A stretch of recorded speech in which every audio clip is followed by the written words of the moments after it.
Ya está aquí, ya llegó. Este es el momento. Ha llegado la hora de controversias manmanas.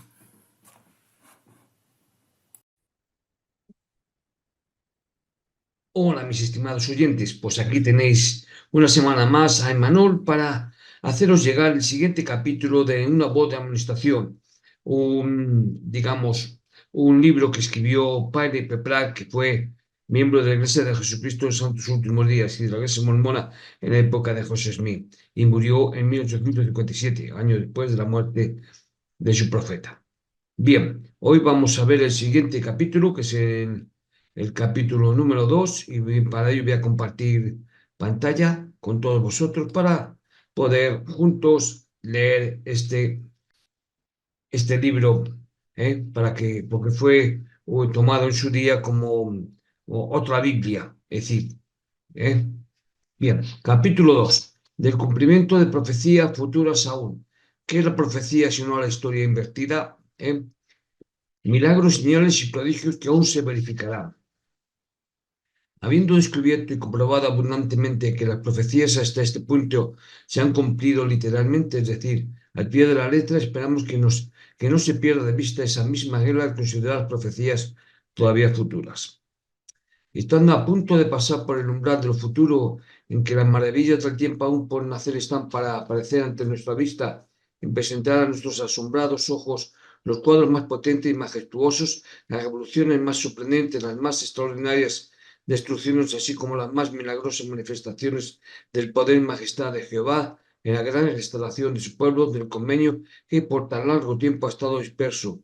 Vuelvo a decir, ya que estos cuadros están a punto de presentarse ante nuestros ojos, postrémonos ante el Padre en el nombre de Jesús y pidamos con fe que el Espíritu ensanche en nuestros corazones, ilumine nuestros entendimientos para poder entender y creer todas las cosas que se han escrito, por milagrosas que sean.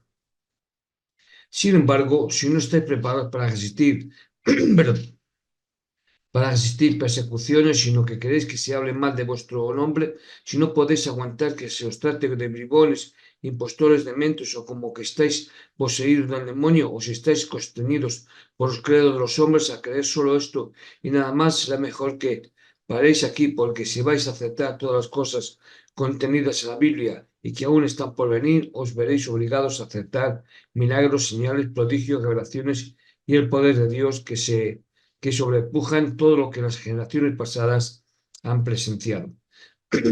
Si tendréis que, sí, tendréis que creer que las aguas se dividirán y que Israel pasará a pie junto a dirigirse a su propio país, como sucedió en los días de Moisés, porque ningún hombre jamás creyó la Biblia sin creer y esperar estos gloriosos acontecimientos en los últimos días. Bien, aquí hago un kick-up. Un kick-up, cuando yo digo hacer un kick-up, un paréntesis, y os comento. Eh, con respecto a lo que has dicho aquí de que las aguas se dividirán como en la época de Moisés, no hay ningún indicio, ninguno, porque nos cuenta la Biblia que vino el faraón con todas sus tropas a perseguir a Moisés y vamos, a todos los del Éxodo y fueron engullidos por el mar. Bueno, pues han explorado el mar y no han encontrado ni vestigios de ninguna índole, ni carros, ni huesos de caballos, ni no han encontrado nada en el fondo de ese mar. Entonces, no hay ninguna evidencia de todo esto. Por lo tanto, si tomamos en cuenta esta parte, es decir, y tomamos en cuenta que el libro digamos, el Pentateuco fue escrito por un hombre que a lo mejor se llamaba Moisés, ¿eh? Todo lo que aquí se comenta carece de importancia y por tanto consideraría falso. ¿Eh? Eh, Así que lo que nos dice lo que nos dice aquí, sí, os veréis obligados a aceptar milagros, señales, prodigios, revelaciones y poderes de Dios que sobre todo que sobrepujan todas las generaciones para ser presenciados. Y tenéis que creer que las aguas se dividirán y que Israel pasará a pie junto, como en la época de Moisés. Pues como en la época de Moisés. fue algo inventado. Cierto que hubo un gran éxodo de un, digamos, de un visir, sí, de un visir faraónico mucho antes de Moisés, eh, y que y que salieron. Pero es el único testimonio que tenemos de ello, sí, de que ocurrió esto. Entonces, alguien, a lo mejor, una persona que a lo mejor se llamaba Moisés o no, cogió y plagió, copió este relato porque le parecía muy bien y le venía estupendamente. Bien, una vez dicho esta puntualización, continuemos. Me atreveré también a decir que un creyente de la Biblia es algo que muy pocos hombres han visto en esta generación, pese a toda la religión de que presume, porque hay una diferencia tremenda entre el hecho de creer que el libro es verdadero cuando se haya cerrado y el de creer las cosas que contiene.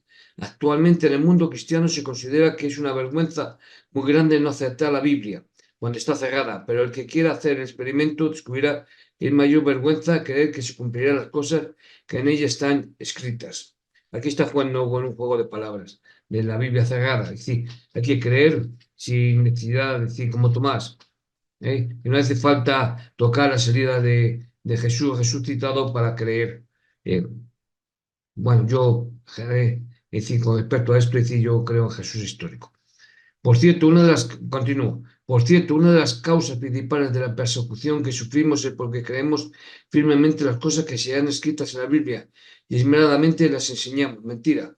Sois perseguidos por vuestros actos y por el, bueno, también no niego que por el libro de Mormón, pero no por la Biblia. Mas cuando el pueblo llega a entender las profecías y éstas sigan adelante hasta su cumplimiento, todo artificio religioso que hay en la cristiandad será esparcido a los cuatro vientos, causando que sobre su ruina se levante el reino de Cristo, mientras que el conocimiento de la verdad cubrirá la tierra como las aguas del mar. Bueno, hoy en día muchos miembros están marchando porque están viendo las orejas al lobo, es decir, están viendo la realidad. ¿eh? La iglesia el año pasado, en el mes de febrero-marzo, tuvo que pagar una multa de 5 millones, y en febrero estamos hablando del año 2023, porque engañaron a la bolsa de valores. ¿eh?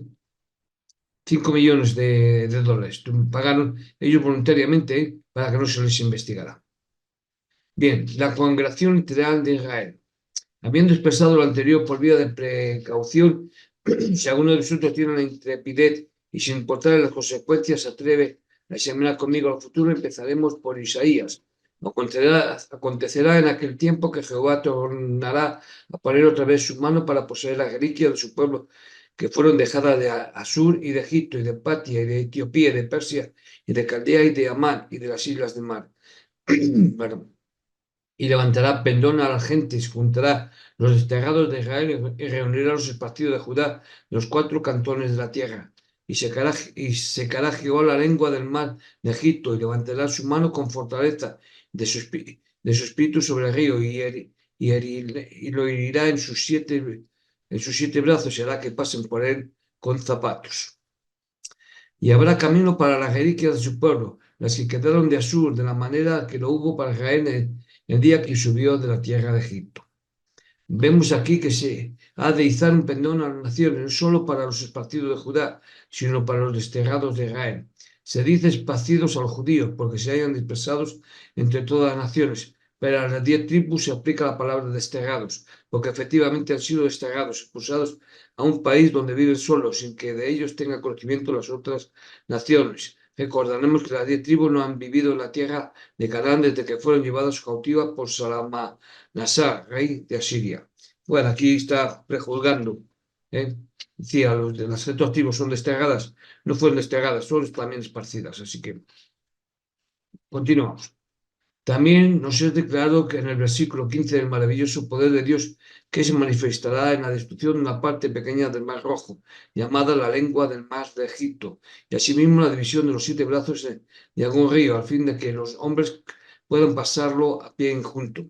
Entonces, para que nadie diga que no debe entenderse literalmente, el siguiente versículo añade: habrá camino para las reliquias de su pueblo, las que quedaron de Asur, de la manera que lo hubo para Israel el día que subió de la tierra de Egipto. El milagro del recogimiento de Israel. Ahora solo falta preguntar si en los días de Moisés el Mar Rojo, ya sabemos que es dudoso que existiera, que, que ocurrieran los hechos que se narran en el Pentateuco. ¿Eh? Bueno, ahora solo falta preguntar si en los días de Moisés el Mar Rojo fue dividido literalmente o si fue únicamente en sentido figurado, porque así como aconteció entonces, ha de volver a suceder. Sin embargo, los teólogos modernos nos dicen que los días de los milagros han pasado para siempre, y todos aquellos que en nuestros días creen en milagros son considerados como impostores, o por lo menos como pobres, fanáticos, ignorantes, y se advierte al público de cuidarse de ellos, porque son falsos maestros que engañarán si fuera posible a los escogidos. Para mí el nacimiento de un niño es un milagro. ¿Eh? Los profetas han hablado sobre el tema de esta restauración tan plena y frecuentemente que no podremos sino llamar la atención a los casos más sobresalientes, los cuales indicarán las circunstancias e incidentes particulares que la acompañarán y la manera en que se ha de cumplir. Empero y aquí vienen días, dice Jehová, que no se dirán más, vive Jehová que hizo subir a los hijos de Israel de tierra de Egipto, sino vive Jehová que hizo subir a los hijos de Israel de la tierra de Aquilón, de todas las tierras a donde los había arrojado, y volverán a su tierra, la cual di a sus padres. Y aquí que yo envío muchos pescadores, dice Jehová, y los pescarán, y después enviaré muchos cazadores, y los cazarán de todo monte, de todo collado, y de todas y de las cavernas de los peñascos.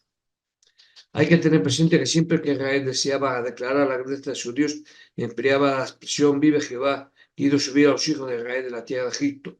Esta frase evoca de una vez todo el poder y milagros que acompañaron ese inmemorable acontecimiento, y junto con ello todo lo que fue grande y majestuoso, y que tenía por objeto inculcar el temor en la mente bajo un vivo sentimiento de la potencia del Dios de Israel. Mas cuál es nuestro asombro al enterarnos de que todavía ha de acontecer algo que hará olvidar por el momento todos los grandes acontecimientos de aquel día. Y los hijos de Israel sabrán que su Dios vive al fijar sus mentes en sucesos que se habrán verificado más recientemente, acontecimientos más gloriosos y maravillosos aún que su salida de Egipto. En ese día exclamarán, vive el Señor que hizo volver, que a poco hizo volver a los hijos de Israel del norte de todas las tierras donde los había arrojado y los ha establecido en la tierra de Canaán que dio a nuestros padres. En esta expresión quedará comprendida toda demostración de majestuosidad y sublimidad, de asombro y de admiración, mientras considerar las revelaciones, manifestaciones, milagros y misericordia dadas a conocer en la relación de este importante conocimiento a los ojos de todas las naciones. En vista de ello, Jeremías declara en el último versículo de este capítulo, por tanto, y aquí les enseñaré de esta vez, enseñarles de mi mano y mi fortaleza, y sabrán que mi nombre es Jehová. ¿Cómo juntará a Israel el Señor? Vamos a verlo según para decretar. Sin embargo, este glorioso acontecimiento no se va a efectuar únicamente por izar un pendón, por enarbolar un estandarte para indicarnos que el tiempo se ha cumplido, sino que van a salir pescadores y cazadores para pescarlos y cazarlos de todo monte, de todo collado y de todas las cavernas de los peñascos. Cabe aquí de hacer la observación de que no han de ser los hombres los que mandarán misioneros sin inspiración a que vayan a enseñar a Israel centenares de distintas doctrinas y opiniones de los hombres y les digan que suponen que más o menos han llegado el tiempo que habrán de ser recogidos. Bueno, esto de que no mandarán misioneros sin inspiración, vamos a dejarlo. No, antes el Dios del cielo va a llamar hombres por revelación efectiva directamente del cielo y les declarará quién es Israel, quiénes son los indios de América, si acaso fueron de Israel y también dónde están las 10 tribus y el resto esparcido de ese pueblo, por tanto tiempo perdido. Él es quien les dará su encargo y misión y los investirá con poder de lo alto para llevar a cabo esa obra, no obstante los elementos contrarios y toda la oposición en la tierra y el infierno combinado. Bueno, aquí ya vemos que iba introduciendo lo de que los indios americanos, nativos americanos, perdón, provienen de Israel, cosa que se ha verificado que no, que provienen básicamente de Asia. Quizás se preguntará, ¿por qué ha de comisionar a hombres el Señor por revelación efectiva? Mi respuesta es que Él nunca ha empleado otra manera de hacerlo en todas las edades. Nadie, dice el apóstol, toma para sí la honra, sino el que es llamado de Dios como Aarón. Y todos admitimos que Aarón fue llamado por revelación. Pero eso es el Pentateuco. Estamos hablando del Pentateuco. Y, en fin, pero bueno, sí, yo no quito a nadie que si cree en el Pentateuco, pero no hay pruebas, ya digo, no hay pruebas. Ni lo del Mar Rojo, y también 40 años vagando por el desierto, no encontraron toda la ruta que se establece en el Pentateuco, por donde andó Moisés, es decir, en Deuteronomio, es decir, en Éxodo, no hay prueba de un registro allí de que haya habido ese éxodo. Pues si no tenía que quedar restos, más de 2 millones de personas y no va a dejar restos, así que, bueno, continuamos. Por otra parte, el gran Jehová nunca reconoció ni jamás reconocerá el sacerdocio o ministerio del hombre que no fuere llamado por relación inspirado como en los días antiguos.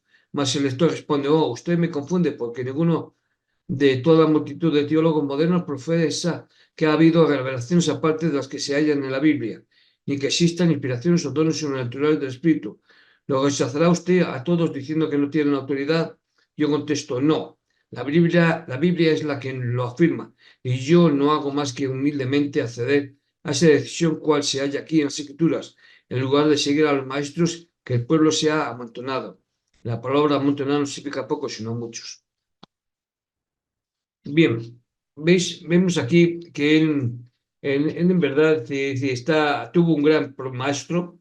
Aquí se nota, en esta parte, se nota que fue instruido por digamos, por un teólogo o por un predicador sabio o listo, ¿eh?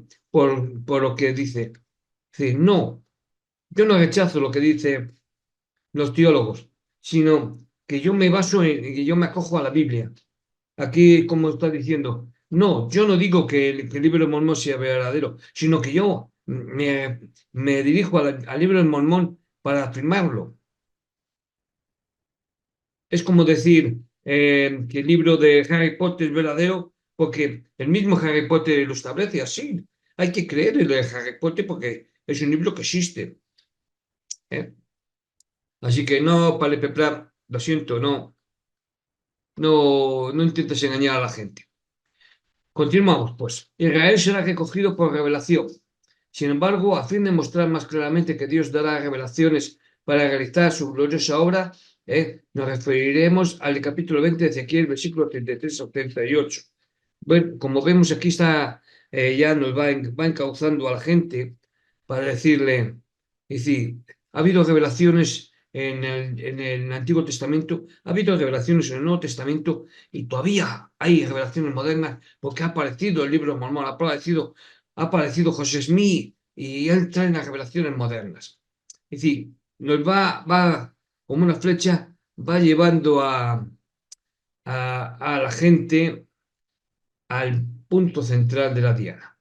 Bien, pues vamos a ver. Dice así, vivo yo, dice el Señor Jehová, que con mano fuerte y brazo extendido y enojo derramado tengo de reinar sobre vosotros, y os sacaré de entre los pueblos, y os juntaré de las tierras en que estáis esparcidos, con mano fuerte y brazo extendido y enojo derramado, y os he de traer al desierto de pueblos, y allí litigaré con vosotros cara a cara, como litigué con vuestros padres en el desierto de la tierra de Egipto.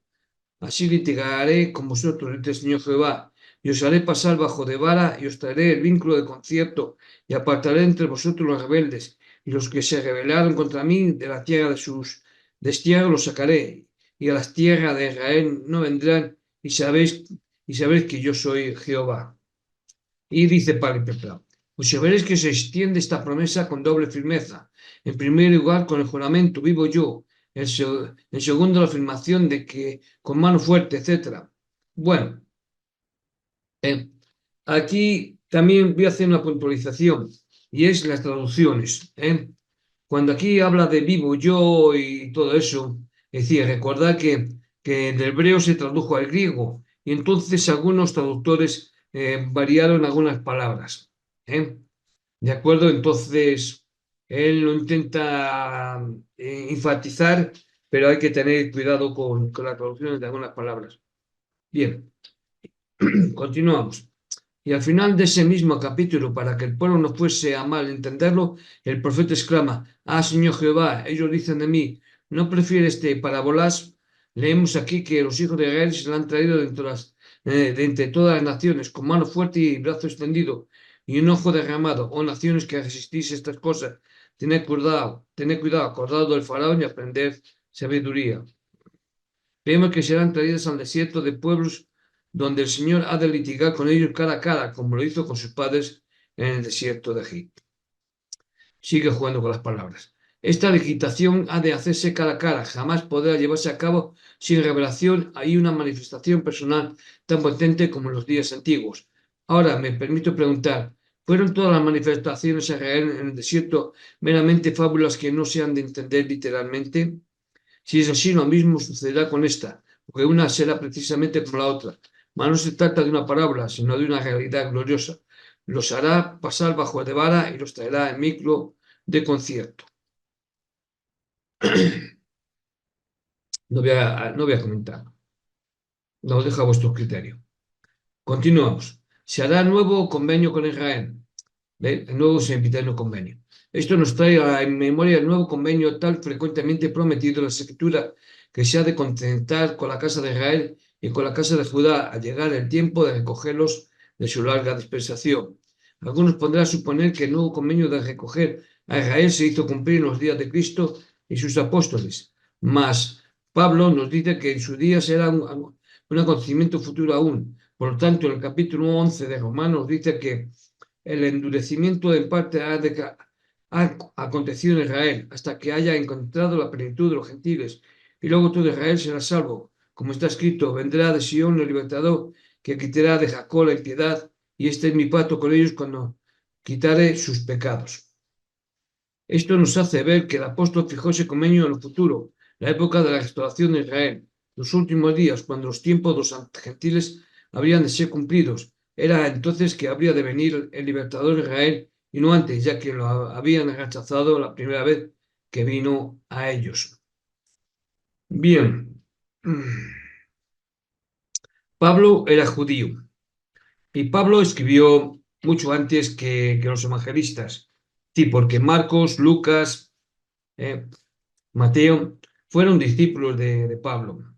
Y Pablo, al no, es decir, estoy hablando como teólogo, y como estudioso de las escrituras. Y entonces, eh, muchos al estudiar el Nuevo Testamento se han dado cuenta de las incongruencias que ha habido entre otros. Pablo escribió de una manera, es decir, y sus discípulos, digamos, que intentaron arreglar más todavía, etcétera, etcétera. A lo que voy es que eh, Pablo fue, digamos, uno de los precursores de la nueva cristiandad. Es decir, y escribió las cartas y todo eso junto con los evangelistas, y entre todos crearon, es decir, bueno, no es que crearon, es decir, en el Nuevo Testamento, ya que en el concilio, es decir, un emperador dijo, hay muchas escrituras, vamos a hacer el compendio. Es decir, que en la Biblia faltan muchas escrituras, eso por un lado. Faltan muchos escritos que podían demostrar y dar a entender, por ejemplo, es decir, la fuente Q, que la fuente Q no aparece, pero se usa por los evangelistas. La fuente Q son escrituras, es decir, o hechos que se narran, y etcétera, etcétera. Entonces, con respecto a esto de que dice Pablo, a lo que voy es que fue un precursor de escribir un libro parecido a Harry Potter o El Señor de los Anillos, y que se toma ahora como algo sagrado. Pero Pablo lo que buscaba es establecer el reino de Dios, igual que Jesús. Y para ello, pues, se usó de cumplimiento de profecía, pues como se conocía el Antiguo Testamento, entonces usaron el Antiguo Testamento, es decir, de la profecía de Isaías y demás, dice, mira, se han cumplido las profecías. Bueno, pero no voy a extenderme aquí eh, porque eso lo podéis ver en mis vídeos acerca de Jesús histórico, de Pablo y los evangelistas. Bueno, Continuamos, pues. Esto nos hace ver que el apóstol fijó ese convenio en el futuro, la época de la actuación de Israel, en los últimos días, cuando los tiempos de los gentiles habían de ser cumplidos. Era entonces que iba a devenir el libertador de Israel, y no antes, ya que lo habían rechazado la primera vez que vino a ellos. Jesucristo mismo dijo a los judíos: he aquí vuestra casa os es dejada desierta. Esto lo dijeron los evangelistas. Porque os digo que desde ahora no me veréis hasta que digáis: bendito el que viene en el nombre del Señor. Entonces, y solo hasta entonces, se ha de renovar el convenio con Israel. Sí, yo podía hacer lo mismo con Harry Potter o el Señor de los Anillos. Mira lo que dice aquí en estos libros.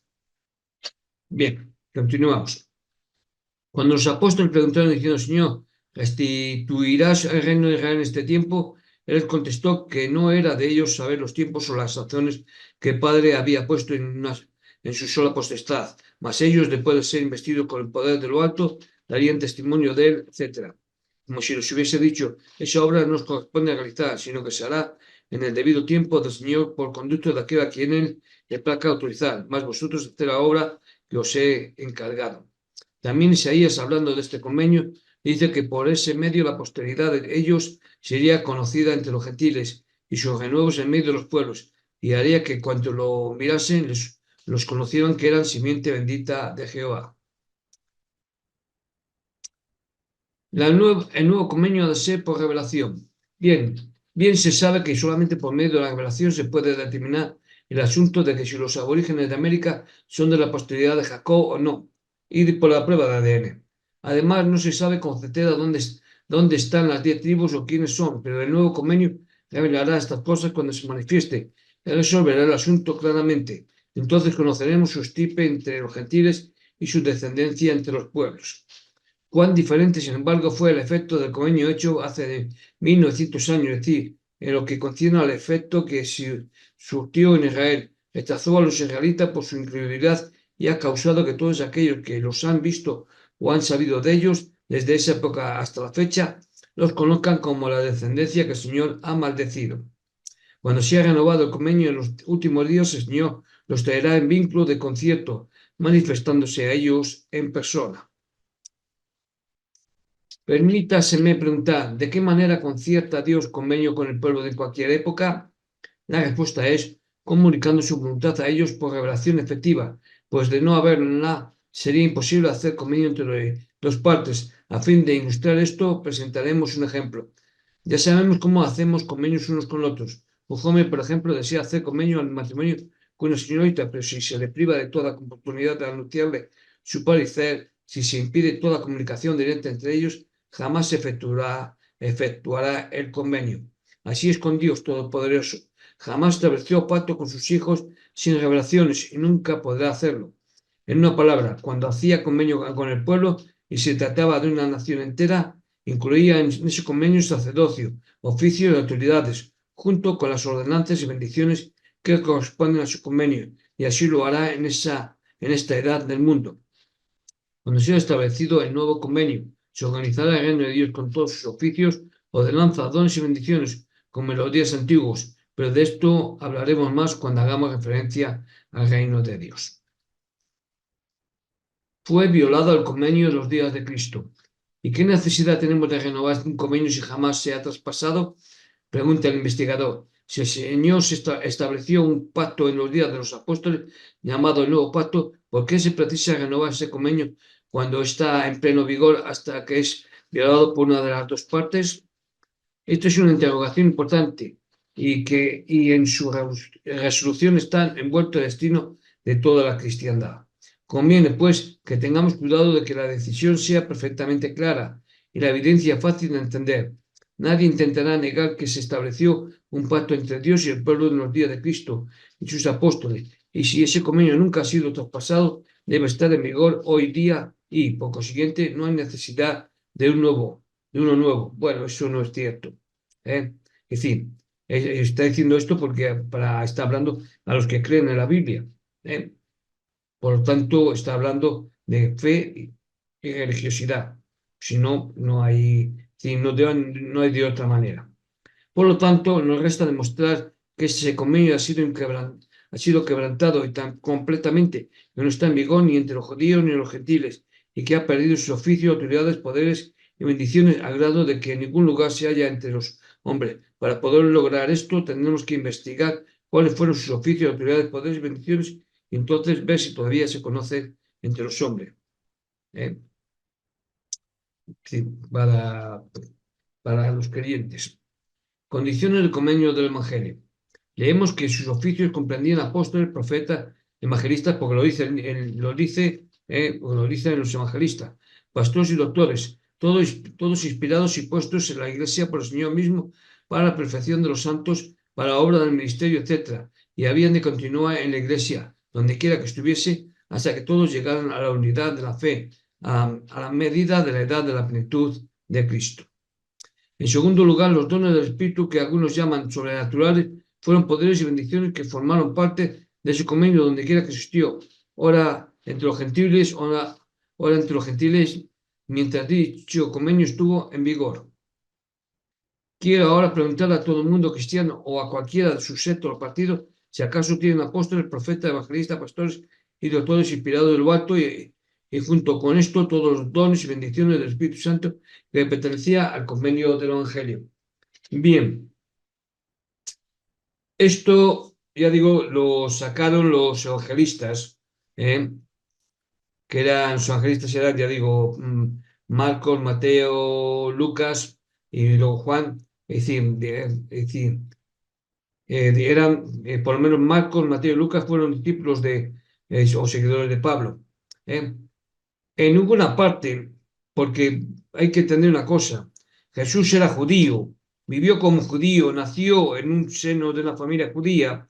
Jesús no era cristiano, no estableció la cristiandad, eso ya lo hizo Pablo como precursor y luego los evangelistas, y la cristiandad apareció a partir del siglo III. En ninguna parte de la doctrina judía se habla de esto, de apóstoles, profetas, evangelistas, pastores, doctores, etcétera, etcétera. Más bien se debe entender esto como si esto fuera, digamos, si me lo permitís, un colegio, una universidad. En la universidad hay rectores, hay maestros, profesores, decanos, etcétera, etcétera, etcétera, etcétera. Y no deja de ser una universidad. Es decir, es un organigrama. No quiere decir que se establecieron apóstoles y profetas. Un apóstol es alguien que, es decir, un apóstol era alguien que enseñaba. Es decir, yo enseño a una persona, a mi aprendiz, y mi aprendiz es mi apóstol.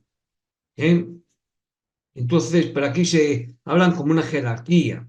El profeta, bueno, sí, el profeta siempre es sabeciero. Y evangelista será alguien que está por debajo, pastores, doctores, etcétera, etcétera.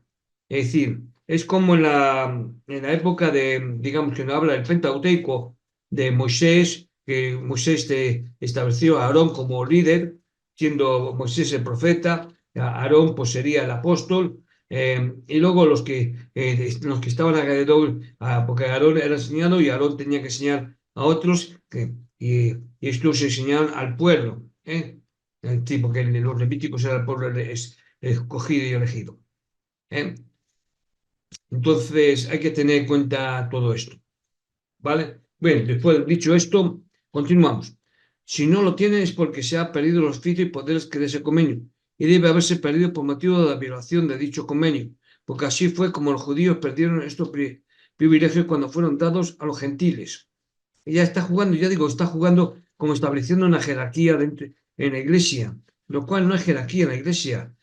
Jesús era judío, Pablo era judío, y lo que él establecía era todo conforme a la ley judía.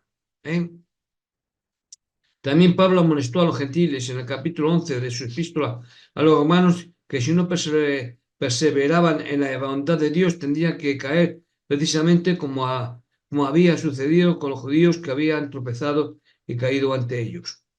Pero a fin de establecer mediante pruebas adicionales que el judío y el gentil, así como todo el pueblo, han traspasado el Evangelio a tal grado que han quedado sin efecto, nos referiremos a las palabras que hallamos en los escritos del profeta Isaías.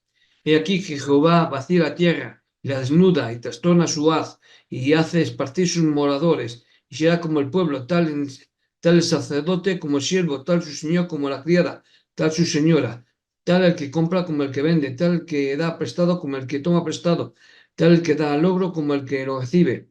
Del todo será vaciada la tierra y enteramente saqueada, porque Jehová ha pronunciado esta palabra. Destruyóse, cayó la tierra, enfermó, cayó el mundo, enfermaron los altos pueblos de la tierra, y la tierra se infectó bajo sus moradores, porque traspasaron las leyes, falsearon el derecho, rompieron el pacto sempiterno. Por esta causa la maldición consumió la tierra, y sus moradores fueron asolados. Por esta causa fueron consumidos los habitantes de la tierra y se disminuyeron los hombres. La violación del convenio sempiterno.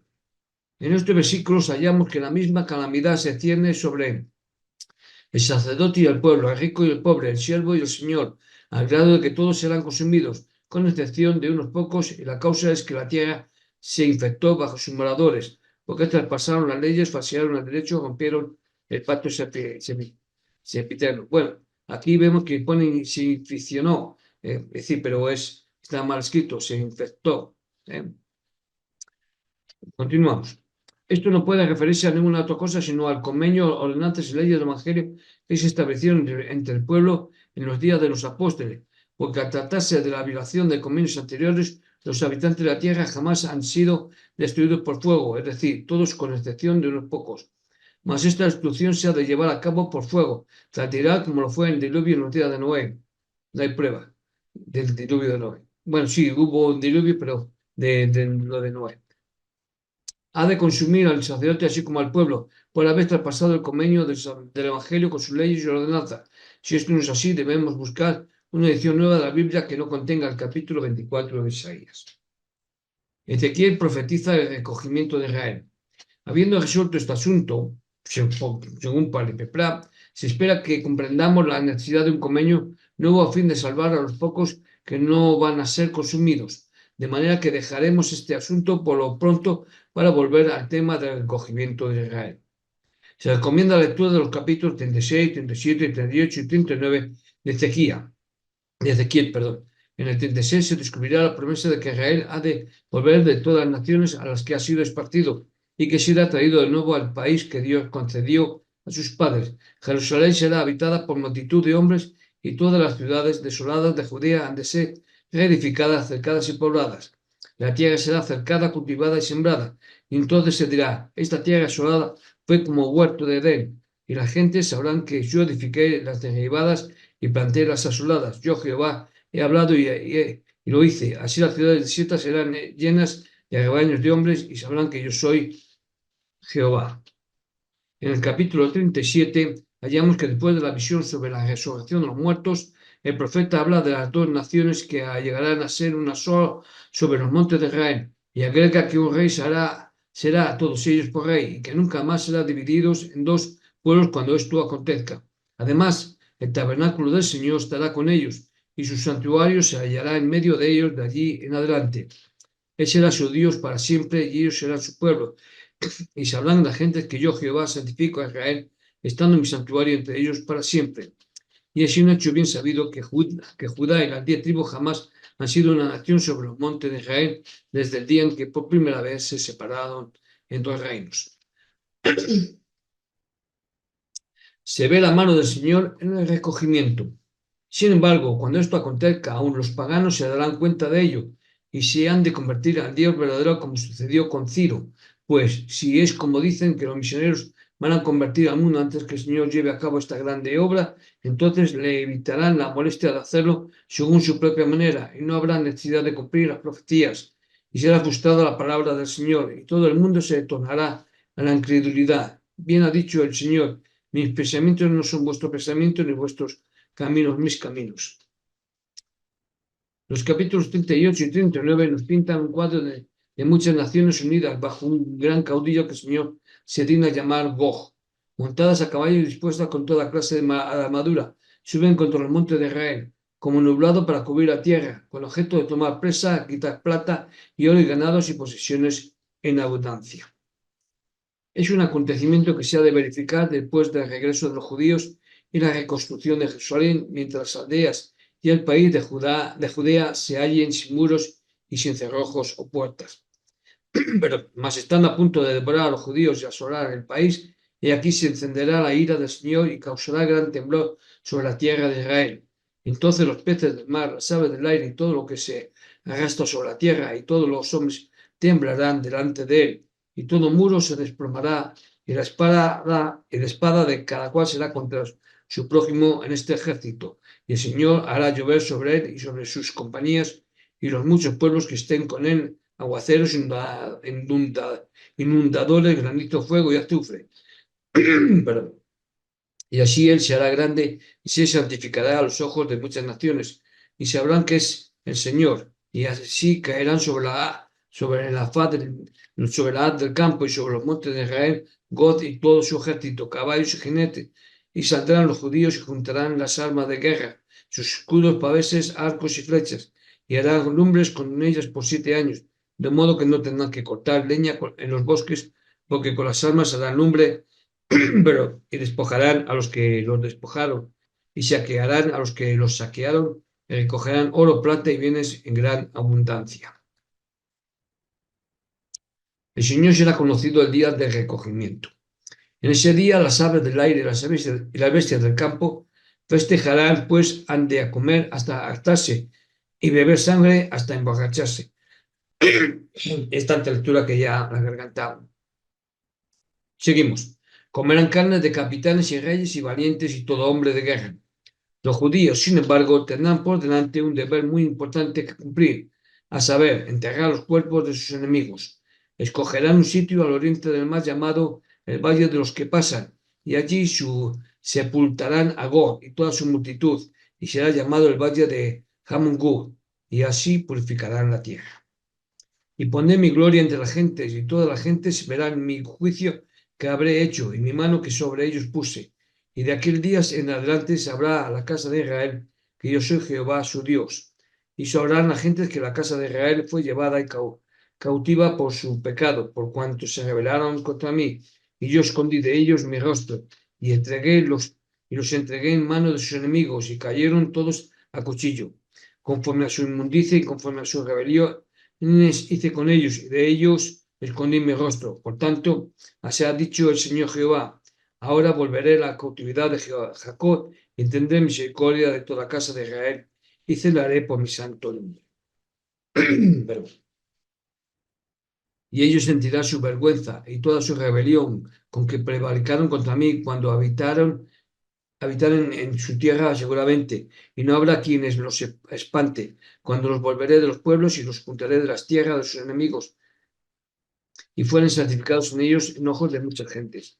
Y sabrán que yo soy Jehová su Dios cuando, después de haberlos hecho pasar a las gentes, los juntaré sobre su tierra, sin dejar más allá ninguno de ellos, ni esconderé más de ellos mi rostro, porque habré derramado de mi espíritu sobre la casa de Israel, dice el Señor Jehová.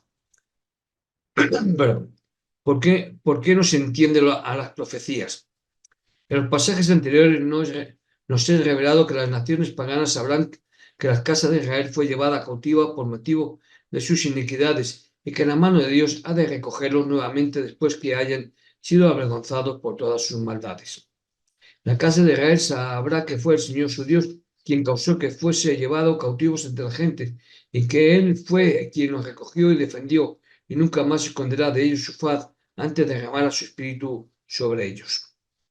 Oh generación ciega de dura cerviz, corazón circunciso, ¿por qué si la Biblia circula ante todas las naciones tiene estas que ser tan ciegas que cumplirán esta profecía y no la sabrán hasta que descienda la instrucción sobre sus cabezas?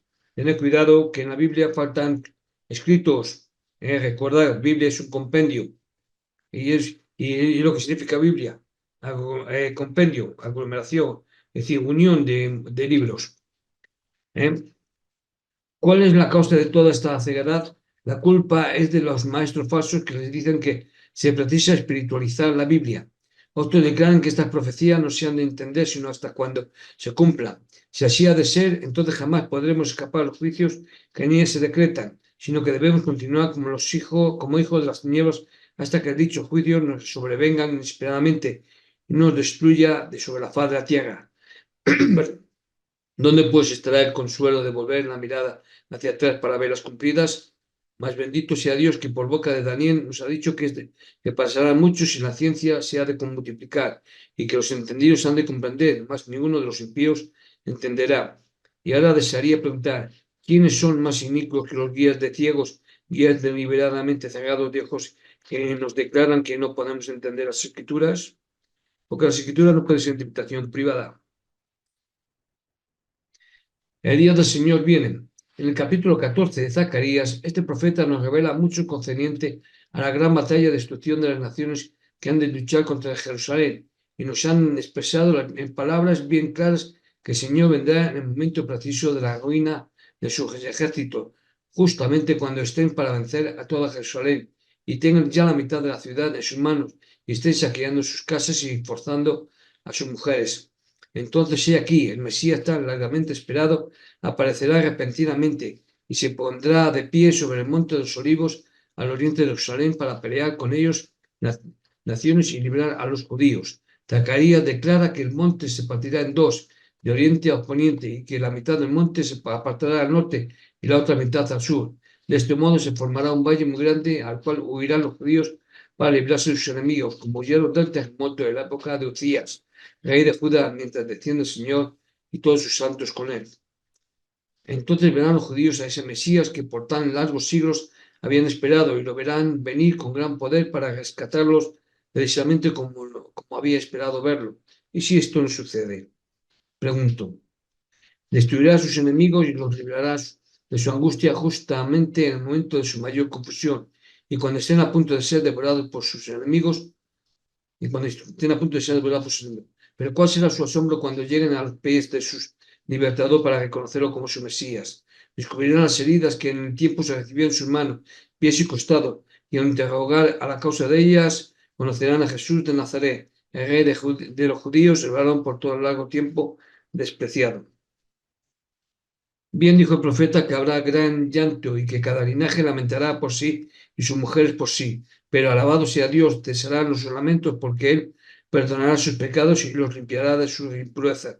Jerusalén será una ciudad santa desde allí en adelante y toda la tierra será tornada como valle desde Gabá hasta Rimón. Y la ciudad será enaltecida y habitada en su antiguo sitio. Y morará en ella y nunca más será anatema. Y Jehová será rey sobre toda la tierra. En aquel día Jehová será uno y uno su nombre. Destrucciones al tiempo de la segunda venida. Juan el Revelador nos da muchos otros detalles relacionados con este mismo acontecimiento en el capítulo 11 de su Apocalipsis. Nos informa que después de ser reconstruida la ciudad y el templo por los judíos, vendrán los gentiles y vivirán la ciudad 42 meses, y que durante ese tiempo habrá dos profetas que no cesarán de predicar y obrar milagros. Parece que los ejércitos de los gentiles serán impedidos de vencer y destruir la ciudad por completo mientras estén ministrando estos dos profetas. Pues después de una lucha de 3 años y medio, al fin lograrán destruir a estos dos profetas y se apoderarán de gran parte de la ciudad.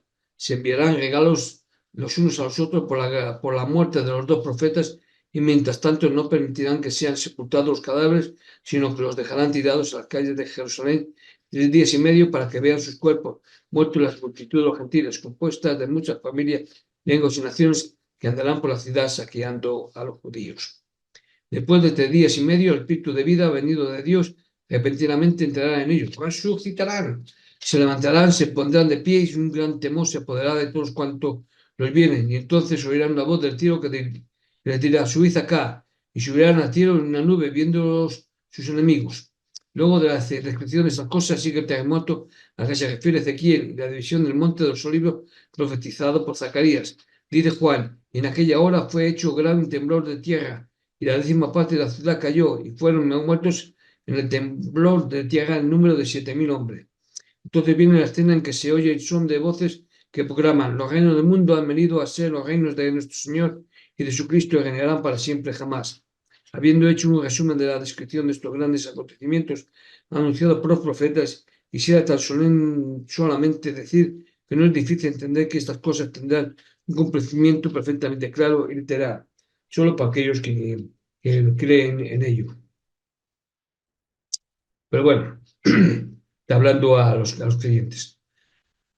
Bueno, acontecimientos de los últimos días.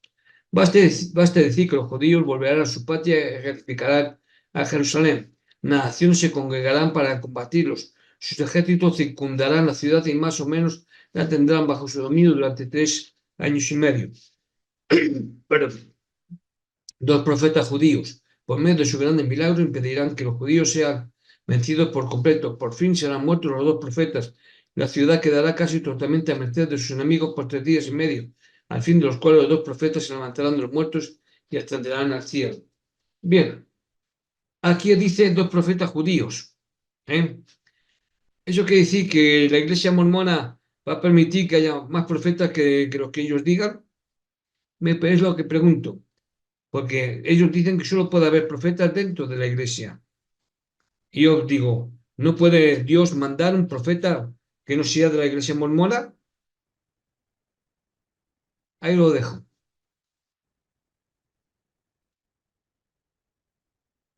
Bien, vendrá el Mesías, hará temblar la tierra, destruirá a los ejércitos de los gentiles, librará a los judíos, purificará a Jerusalén, quitará toda la justicia de la tierra, levantará a sus santos entre los muertos y los traerá con él para iniciar su reinado de 1000 años. Durante ese tiempo se derramará su espíritu sobre toda carne. Los hombres, las bestias, las aves y las serpientes se tornarán completamente inofensivas y la paz, el conocimiento y la gloria de Dios cubrirá la tierra como las aguas cubren el mar, y el reino de la grandeza del reino bajo todos los cielos serán dados a los santos del Altísimo. Satanás estará atado durante estos 1000 años y no tendrá poder para tentar a los hijos de los hombres. La tierra misma se verá libre de anatema que vino sobre ella por motivo de la caída. Los lugares ásperos se volverán llantos y los estériles desiertos se tornarán fructíferos. Las montañas serán arrasadas, los valles saltados. No habrá más espinas ni abrojos, sino que la tierra dará de su abundancia a los santos de Dios. Sí, es decir, básicamente que el cordero dormirá con el león o el león dormirá con el cordero sin pasar nada. Terminados los 1000 años, Satanás será suelto y saldrá para engañar a las naciones que se hallan sobre los 4 ángulos de la tierra, a fin de congregarlos para la batalla y traerlos contra el campo de los santos. Entonces se verificará la grande y última lucha entre los dioses y Satanás, en las que se disputarán el dominio de la tierra y Satanás y sus huestes serán vencidas. Después de estas grandes cosas vendrá el fin de la tierra, la resurrección de los inicuos y el juicio final, y habrá nueva tierra y nuevos cielos, porque los primeros habrá pasado ya, es decir, serán cambiados de un estado temporal a eterno y serán preparados para ser morada digna de seres inmortales. Bien, y yo me pregunto, veréis, de lo que hemos leído, y me refiero a esta parte que hemos leído, y lo vuelvo a leer y os comento. Terminados los milenios, Satanás será suelto y saldrá para engañar a las naciones que se hallan sobre los 4 ángulos de la tierra, a fin de congregarlos para la batalla y traerlos contra el campo de los santos. Bien, entonces dice, entonces se verificará grande y última lucha entre Dios y Satanás, en la que se disputará el dominio de la tierra y Satanás y sus huestes serán vencidas. Y yo me pregunto, si ya está decidida la batalla, ¿por qué va a haber la guerra?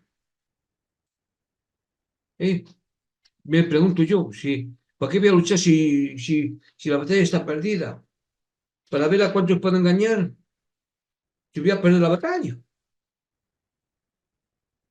¿Qué ganancia tengo? A todos los que antes de esta gran batalla me he traído para mí. En fin, allá cada uno. Pero vamos, es decir, eh, no sé, es decir, me recuerda a Quijote.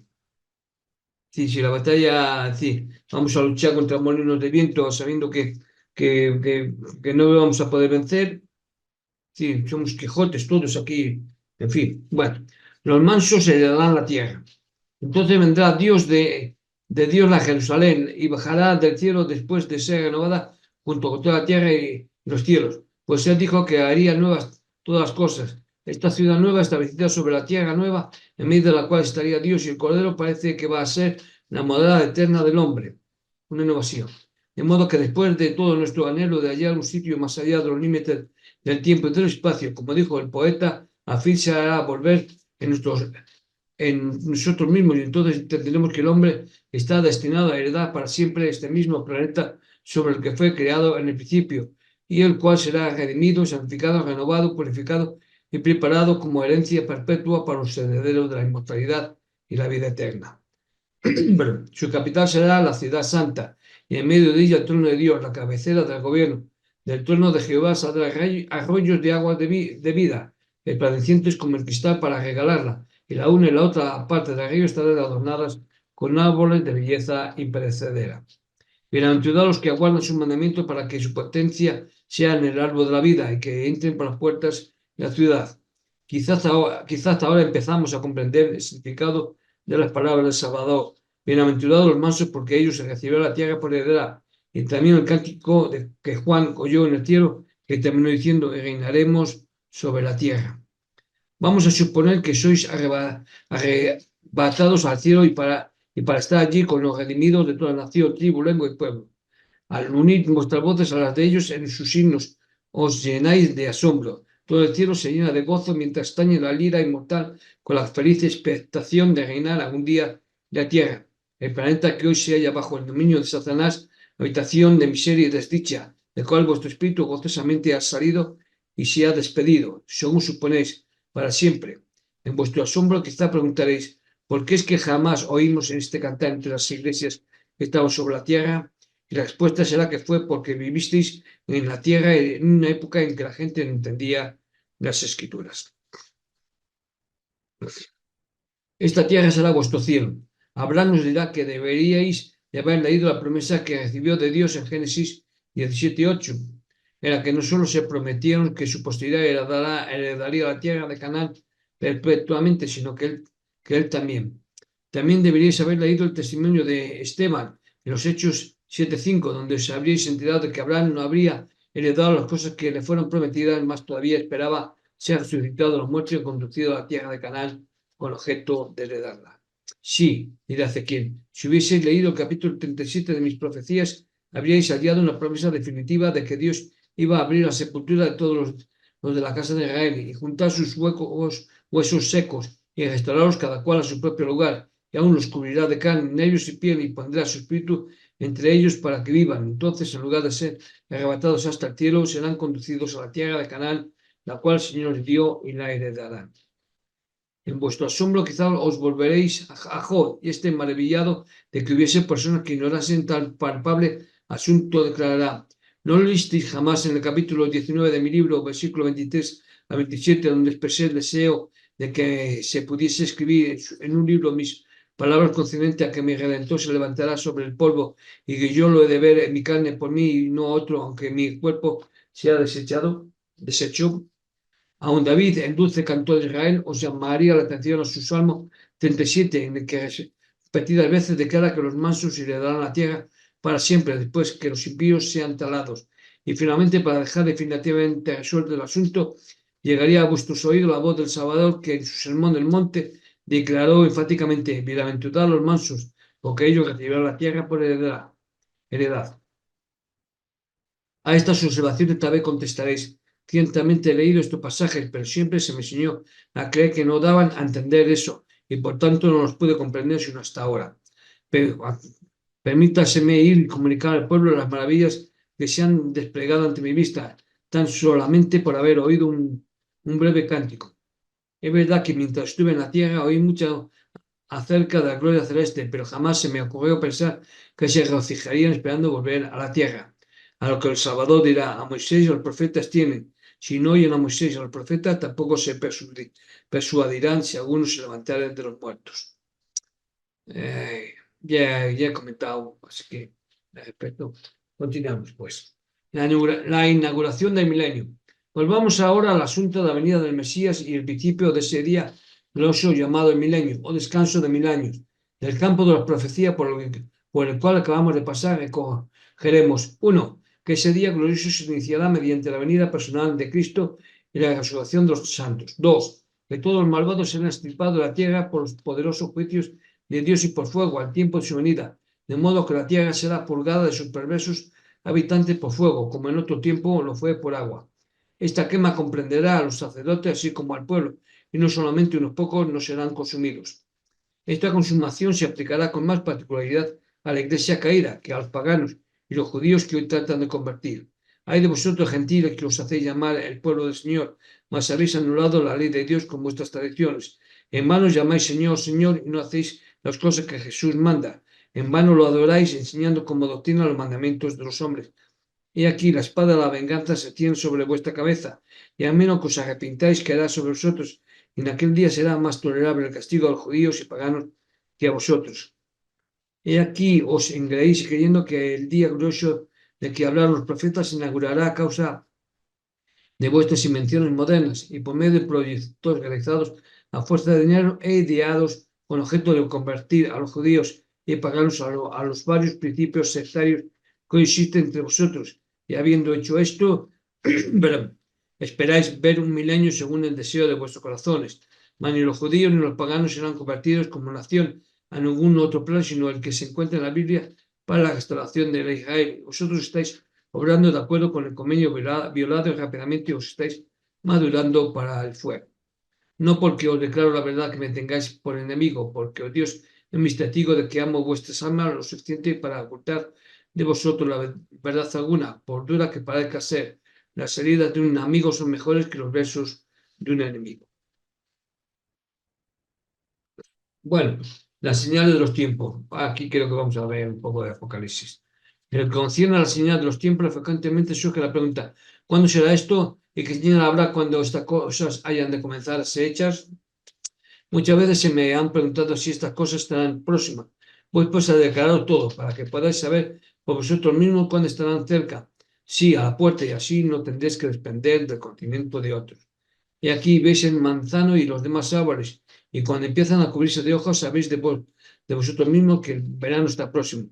Así también, cuando veréis grandes terremotos, hambre, pestilencia y plaga de todas las clases, el mal que se precipita más allá de sus límites, y todas las cosas en conmoción, naciones afligidas con perejidades, y corazón de los hombres falleciendo de temor y de ver las cosas que están aconteciendo sobre la tierra, cuando veáis señales arriba en el cielo, y en la tierra abajo, sangre, humo y vapor de oscuridad, el sol que se tornará en tinieblas, la luna en sangre y las estrellas que son arrojadas de sus órbitas. Cuando veáis que los judíos vuelvan a Jerusalén y que los ejércitos de las naciones se juntan contra ellos para combatirlos, podéis saber vosotros con un conocimiento perfecto que la venida de Cristo está cerca, sí, a las puertas. De cierto os digo que no pasará esta generación que todas las cosas no acontezcan. Y el cielo y la tierra pasarán, pero ni una palabra de todo lo que el Señor ha hablado por boca de todos sus santos, profetas y apóstoles quedará sin cumplirse. El que quiera fijarse en la palabra de los profetas y los dichos de Jesucristo sobre este asunto quedará convencido de que todas las señales a que he hecho referencia claramente han sido designadas como las señales de su venida. Condenación por rechazar estas verdades. Sin embargo, a pesar de haberse escrito todas estas cosas, su venida cogerá al mundo de sorpresa, como sucedió con el diluvio en los días de Noé. El diluvio no fue en los días de Noé, sino dice que fue allí, sí, pero el diluvio ocurrió y fue contado mucho antes de lo que se escribiese en el Pentateuco. Por tanto, es decir, se cogió este acontecimiento y se puso como que era algo que es exclusivo del pueblo judío, es decir, de Noé. Bueno, continuamos.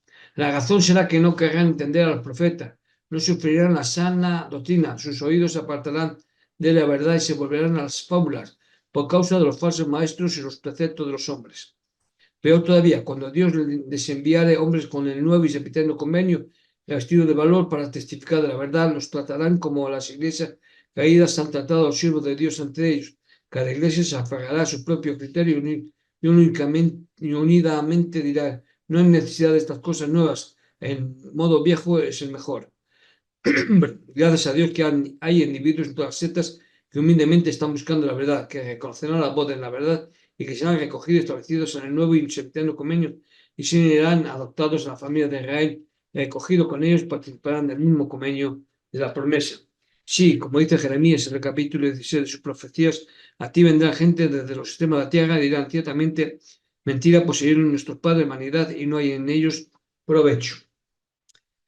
Pero así como los judíos pasaron por alto el primer advenimiento de Cristo, no entendieron las profecías y fijando todas sus esperanzas en su gloriosa venida en los últimos días, para restaurar el reino de Israel y vengarlos de sus enemigos.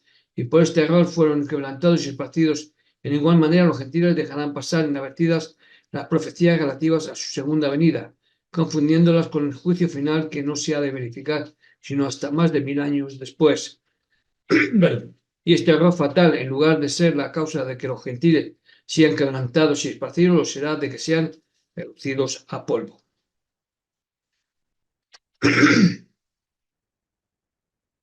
Preparado, en verdad esto parece una buena administración, porque vamos, desde el principio, en fin, preparados para comparecer ante vuestro Dios. Oh, mis hermanos, según la carne, mi alma llora por vosotros. Si mi voz fuera como el son de trompeta, proclamaría: despertad, despertad, levantad de vuestro sueño, porque se ha cumplido el tiempo, vuestra destrucción está a las puertas, porque consumación y acabamiento sobre toda la tierra he oído al Señor Jehová de los ejércitos. Preparaos para comparecer delante de vuestro Dios. Por otra parte, despierta, oh casa de Israel, y levanta la cabeza, porque tu redención está cerca. Sí, ve, sal de aquí, recógete de tu larga dispersión, reedifica tus ciudades. Sí, sal de entre naciones, de un cabo de los cielos hasta el otro. Manosea tu vida con precipitación, porque el Señor irá delante de ti y el Dios de Israel será tu galardón. Por último, quisiera decir a todos, al judío así como al gentil: arrepentíos, arrepentíos, porque el gran día del Señor está próximo. Porque si yo, que soy hombre, alzo mi voz y os llamo al arrepentimiento y me odiéis, ¿qué diréis cuando venga el día en que los truenos emitirán sus voces desde los extremos de la tierra, hablando a los oídos de todos los vivientes, diciendo: arrepentíos y preparaos para el gran día del Señor?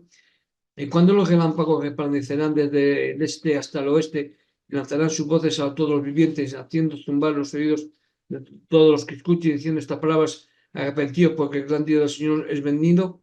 Y además el Señor emitirá su voz desde los cielos, diciendo: escuchad, oh naciones de la tierra, oíd las palabras de ese Dios que os hizo. Oh vosotras, naciones de la tierra, cuántas veces os hubiera juntado como la gallina junta a sus pollos debajo de sus alas, mas no quisisteis. Cuántas veces os he llamado por la boca de mis siervos y por la administración de ángeles y por mi propia voz y por la de los truenos y la de los relámpagos y de las tempestades, por la voz de terremotos y grandes granizadas y de las hambres y pestilencias de todas clases, por el gran sonido de trompeta y por la voz de juicio y de la misericordia todo el día, y por la voz de gloria y honra y la riqueza de la eternidad, y os hubiera salvado con una salvación eterna, mas no quisisteis. Y aquí el día ha llegado en que la copa de ira de indignación está llena. Esto está sacado de Doctrinas y Convenios, que utiliza como financiación. Bueno, pues hasta aquí el capítulo 2, mis estimados oyentes. La próxima semana, si nada le impide, veremos el capítulo 3, titulado del reino de Dios. Dejo de compartir pantallas con todos vosotros y no me queda nada más que despedirme, desearos que tengáis una buena semana, pasadlo bien, nos vemos pronto y tened cuidado de los lobos disfrazados con piel de cordero. Y ahí vaya como tengo la garganta, a ver si estoy mejor la próxima semana. Lo dicho, hasta pronto, portaros bien, nos vemos. Adiós.